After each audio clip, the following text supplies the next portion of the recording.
104.5 The Team, your home for Albany Athletics. The lacrosse team taking on North Carolina tomorrow night at Casey Field. We go to Anish Schroff from ESPN right now. Anish, was this a good seeding for the Great Danes? No, I think they completely got underseeded.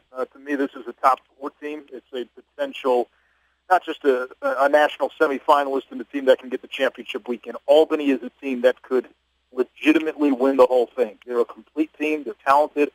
They have all the pieces. And for a first-round game against maybe the hottest team, a team that's been playing well the last couple of times out, and the defending champions, no. This was not a great seed. So why did it happen? Why were they ranked lower than we thought, maybe nationally, that they should have been? Well, the NCAA Selection Committee does not use the eye test. So, you and I, we watch lacrosse games, and we can tell, which teams are good. And if you ask me right now, Albany's a top 4 team. They should have been a top 4 seed just based on the eye test. The only 2 losses were to the top 2 seeds, both by a single goal, both games that Albany could have easily won. The committee doesn't look at it that way. They just see 2 losses, and they treat a loss in February the same as they do a loss in May. It's all based on RPI and metrics and strength of schedule, and had Albany beaten Maryland or Syracuse, that probably elevates their seed considerably, but they lost those games. And the committee doesn't get into the scoring margin of those games. It's very black and white, and then they take their metrics, and whichever one that they prop up the most in any given year, strength of schedule, RPI, top 20 wins, what have you, that determines how these teams are seeded. And Albany didn't win those games, and at the end of the day, that's what hurt them. It has nothing to do with how they played in those 2 games and how good the opponents were. Talking Albany lacrosse with Anish Schroff right now on 104.5 The Team. Anish, is Connor Fields the best player in the country? I think so. I think he's the Tuarton favorite, but I think he'll have to win a game or 2 to probably seal that award. He does everything. I mean, he can score, he can pass, he's got the creativity. But what makes this team different is that they get him the ball because they're able to win the possession game. And Connor Fields might be the best player in the country. T.D. Erlin might be the most important player to any team in the country because that's been the one element Albany just hasn't had. If you imagine T.D. with Lyle Thompson and Miles Thompson, we might be talking about an Albany team that's got a championship or 2, or at the very least, a championship weekend appearance. To me, Erlin's the game changer. He's the most important guy. Fields is the best player on the field. We appreciate both you and your partner, Paul Carcantera, sharing our link about the attendance record, the opening round possibly falling this weekend here in the Capital Region. Over 6,000 fans are expected at this game. What does that mean for the sport of lacrosse, having this type of attendance this weekend in Albany? Well, it generates buzz. It'll look great on TV, but more than anything, it speaks to, I think, on a micro level, what Albany lacrosse has become. Albany has become, in the lacrosse world, what Wichita State and Gonzaga and Butler have become to college basketball, where this is the mid-major, but we don't treat them as a mid-major anymore.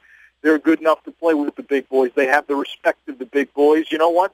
Some of the big boys are even afraid of Albany, and on any given day, they're capable of beating one of the top teams in the country, and now they've got the fan support and to back that up, and you're going to have 6,000 people at a big party school for a night game? Come on. It's going to be raucous. Anish, we've got possibly the best player in the country. We've got the defending champs. Is this the best first-round matchup ever? I don't know if it's the best first-round matchup ever because I think you can only determine that once the game's been played. I mean, if it turns into an 18-7 romp, I don't think we'll be calling it the best first-round matchup ever. But on paper going into the game, to me, and maybe I'm missing something, this is definitely one of the more intriguing first-round matchups we've had, at least in recent memory. And again, North Carolina's playing well. Both teams like to play fast. I think from an entertainment standpoint, we could be in store for 18-16, 17-15, something along those lines. And I think for lacrosse fans and even casual sports fans who just may be tuning into the sport of lacrosse, you watch a game like that, that's how you can win a fan for life. Obviously, we're rooting for you, Albany, here in the Capital Region. My school, Hobart, just barely missed out on the NCAA tournament. Yeah. But Syracuse, you're a Syracuse grad. Your partner there, Paul Carcantera, played for Syracuse. Who's the bigger Syracuse lacrosse fan, you or Paul? Probably Paul. I mean, tough question. Listen, I think when you're, this is the part where I think sometimes people forget. Sure, we want our alma maters to do well, but when you're so into a sport and you cover it on a micro level, you find yourself more or less rooting for people. It's the people you like to be around, and it's the good people in the game. And I'll be quite honest with you. Like, I just don't know John Desko that well. I've actually had a chance to work with, Scott Maher. He came and did studio with us a few years ago. I got to know him. We keep in touch. I just don't have that same kind of relationship with John Desko. John's a good guy. Joe Bresci, I'm just around him more than I have been with, some other coaches. So you get to know some of these guys on a personal level.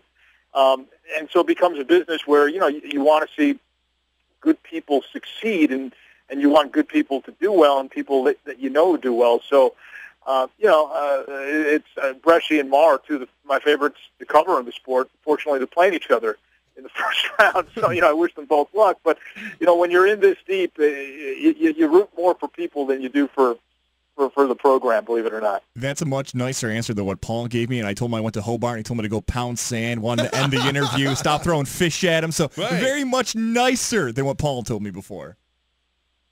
Well, that's not really as much of a rivalry as Hobart makes it out. Oh, come on. Yes. I'll put it mildly. Thank you, Anish. No. You'll win the Kraus Simmons Trophy, once every 20 years? That's unfair. Well, true, but unfair. Anish Schroff with us. Anish, thank you, because all I hear about is Hobart and the greatness of Hobart because of Ali Marpet. Anish, well, it is. I want to say, I believe, that is the most played rivalry for both teams, right? Syracuse and Hobart. I think they've played each other more than any other program. That's true. That is definitely true. Anish, best of luck this weekend, man. We appreciate you watching all that action. We'll talk to you again soon. Hopefully we'll be talking to you when Albany gets to the Final Four. We'll see. We'll see. They've got a shot. Take care, guys. Thanks, Anish.